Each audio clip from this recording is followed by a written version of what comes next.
আজ ঝাড়গ্রাম ও পুরুলিয়া জেলাতে ভারী বৃষ্টির আশঙ্কা।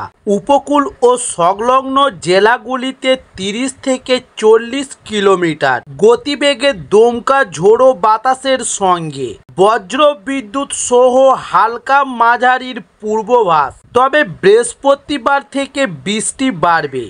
ভারী বৃষ্টির পূর্বাভাস 4 জেলাতে: পুরুলিয়া, পশ্চিম বর্ধমান, বীরভূম এবং দক্ষিণ 24 পরগনা জেলাতে। তবে শুক্রবার দক্ষিণবঙ্গের 5 জেলাতে ভারী বৃষ্টির আশঙ্কা রয়েছে। পূর্ব ও পশ্চিম বর্ধমান, নদিয়া ও উত্তর 24 পরগনা ও দক্ষিণ 24 পরগনা জেলাতে ভারী বৃষ্টির সম্ভাবনা রয়েছে এবং শনিবার দক্ষিণবঙ্গের 8 জেলাতে ভারী বৃষ্টির সম্ভাবনা রয়েছে, যেমন পূর্ব ও পশ্চিম বর্ধমান, বীরভূম এবং মুর্শিদাবাদ, নদিয়া, হুগলি ও উত্তর 24 পরগনা ও দক্ষিণ 24 পরগনা জেলাতে। এবং শনিবার কলকাতায় বৃষ্টি বাড়বে। রবিবার থেকে ফের বৃষ্টির সম্ভাবনা কমবে।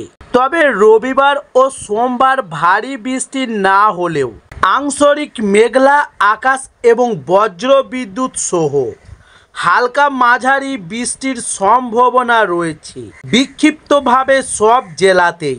এবং উত্তরবঙ্গের উপর দিকে 5 জেলাতে বিক্ষিপ্তভাবে ভারী বৃষ্টি চলবে এবং নিচের দিকে জেলাগুলিতেও বজ্র বিদ্যুৎ সহ হালকা মাঝারি বৃষ্টি বিক্ষিপ্তভাবে হতে পারে।